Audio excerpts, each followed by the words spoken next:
Hello students, welcome to Study Center with Devrishi Bhardwaj. Today's math question for you is ABCD is a quadrilateral in which AD is equal to BC. देखो diagram में देखो ABCD क्या एक quadrilateral है, ठीक है, ये ABCD और इसमें क्या दे रखा है AD is equal to BC, ये वाली साइड और ये AD और BC इक्वल है and DAB equal to CBA. DAB that means angle A, DAB D बड़ा वाला एंगल DAB किसके इक्वल है, ये CBA, ठीक है ना, A और B दैट मीन्स इक्वल दे रखे हैं एंगल.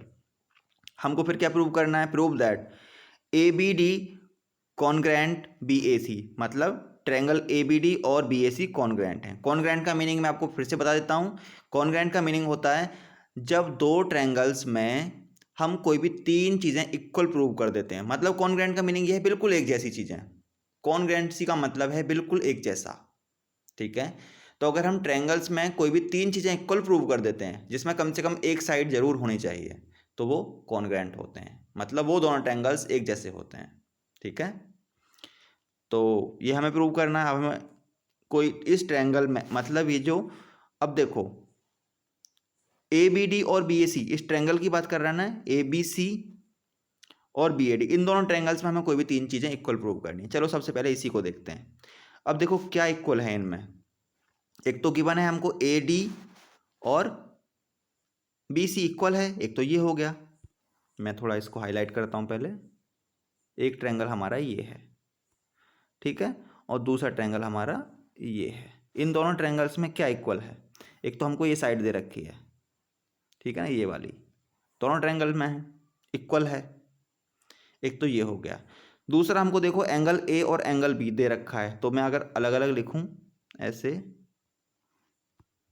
ए ऊपर वाला ट्रायंगल और इसको नीचे वाले को मैं अलग करके लिख देता हूँ. थोड़ा इसको मैंने अलग कर दिया है, ये. तो एक साइड तो इक्वल हो गई. एक ये वाला एंगल, एंगल A यहाँ इधर को लिखाया मैं, और एंगल कौन सा, ये B, दोनों कैसे दे रखे हैं, इक्वल दे रखे हैं. दो चीज़ें तो इक्वल प्रूव हो गई. अब हमको तीसरी चीज़ सोचनी है. मैं इसको थोड़ा क्लियर कर देता हूँ, ठीक है. अब तीसरी चीज़ हमको सोचनी, तीसरी चीज़ क्या हो सकती है. तो देखो जो साइड AB है ये वाली, इस वाले ट्रायंगल में भी आती है और इस वाले ट्रायंगल में भी आती है. तो ये साइड तो दोनों में आती है, तो इक्वल ही हुई ना दोनों ट्रायंगल्स के लिए, ठीक है ना. जब इस वाले ट्रायंगल में तब भी AB है और इस वाले दूसरे वाले ट्रायंगल में तब भी AB है, तो दोनों साइड्स, दोनों ट्रायंगल्स में ये साइड क्या रहेगी, इक्वल रहेगी. तो तीसरी चीज़ हम बोल सकते हैं कि एक साइड इसमें कॉमन है दोनों ट्रायंगल्स में. तो तीन चीज़ें इक्वल प्रूव हो गई इसका मतलब. और जब तीन चीज़ें इक्वल प्रूव हो गई तो हम बोल सकते हैं कि दोनों ट्रायंगल्स कैसे हैं, ये कॉन्ग्रेंट हैं, ठीक है. तो ये हमने प्रूव कर दिया कि ये दोनों ट्रायंगल्स कैसे हो गए कॉन्ग्रेंट. और कॉन्ग्रेंट का रूल क्या होता है, कॉन्ग्रेंट अगर कोई चीज़ हम प्रूव कर देते हैं तो मैंने क्या बताया कि बिल्कुल एक जैसी. तो हम कह सकते हैं कि BD. अब लिखने का रूल पता होना चाहिए कॉन्ग्रेंसी में, कि जैसे देखो AB दोनों में कॉमन है तो हम इसमें भी AB लिख सकते हैं, इसमें भी AB लिख सकते हैं, ठीक है ना. लेकिन अब हम क्या करेंगे, देखो एंगल A एंगल के अकॉर्डिंग लिखेंगे हम कैसे बनाएंगे कॉन्ग्रेंट. देखो इसमें तो लिखा है ABD और यहाँ पे लिखा है BAC. हमने इसको ABC क्यों नहीं लिख दिया, क्या रीज़न है कि हम इसको ABC नहीं लिख सकते. रीज़न है इसका, क्यों, क्योंकि जब हम इस वाले ट्रायंगल की बात करते हैं तो इस वाले ट्रायंगल में एंगल A अगर हम लेके चलते हैं, ऊपर वाले ट्रायंगल में एंगल A, तो नीचे वाले ट्रायंगल में वो एंगल A किसके इक्वल था, B के इक्वल था. तो दूसरे वाले ट्रायंगल में B के इक्वल है. तो पहले वाले ट्रायंगल में A, दूसरे वाले ट्रायंगल में B इक्वल है. फिर A के बाद हम देख सकते हैं कि कौन सी साइड इक्वल है या कौन सी साइड कॉमन है, कोई सा भी देख सकते हैं हम. अगर हम ऊपर वाले ट्रायंगल में देखें तो A के बाद अगर हम B तक जाते हैं तो नीचे वाले ट्रायंगल में AB किसके इक्वल होगी, BA के इक्वल होगी. तो हम बोल सकते हैं अगर हम इसमें AB लिखते हैं तो इसमें हम BA लिख सकते हैं.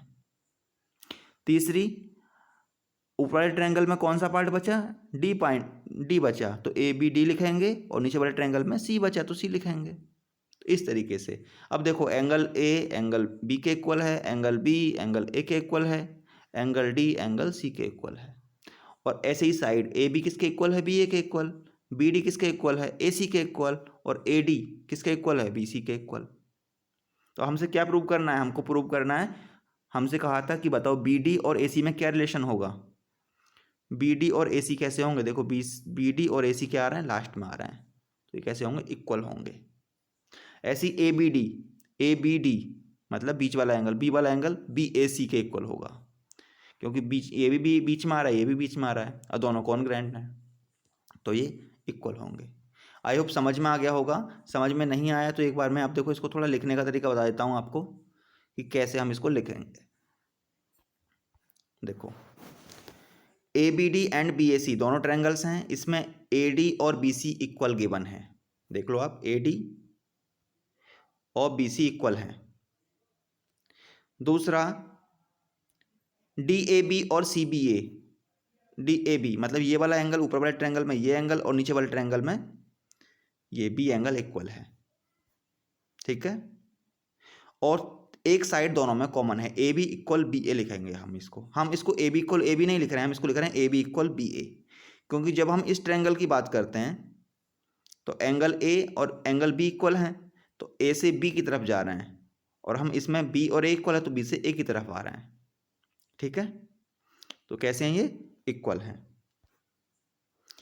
तो तीन चीजें इक्वल प्रूव हो गई, ये साइड, ये एंगल, ये साइड, तो मतलब साइड एंगल साइड।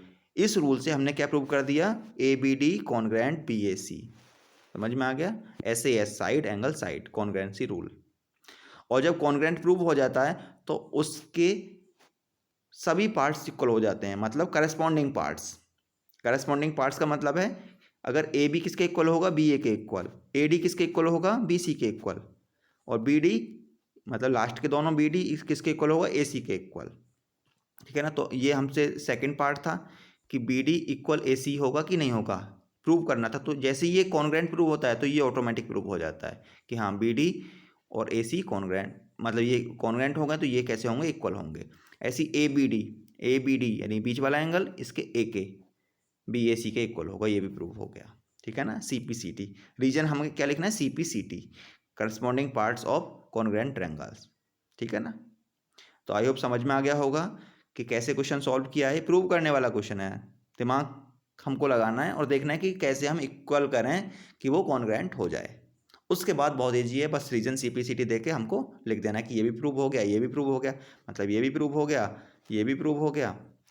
लेकिन हमारा काम ये है कि पहले ये तीन चीज़ लिखें, फिर कॉन्ग्रुएंट सबसे इंपॉर्टेंट है, इसमें लास्ट में रीजन देना कि ये गिवन है, ये भी गिवन है, ये कॉमन है, ये by S A S congruency rule, by C P C T, साथ में हमको रीजन देते चलना है, ठीक है। तो आई होप समझ में आ गया होगा कैसे क्वेश्चन को सॉल्व करना है। अगर वीडियो समझ में आई हो, क्वेश्चन समझ में आया हो तो लाइक करो, शेयर करो एंड सब्सक्राइब करो, एंड थैंक्स फॉर वॉचिंग।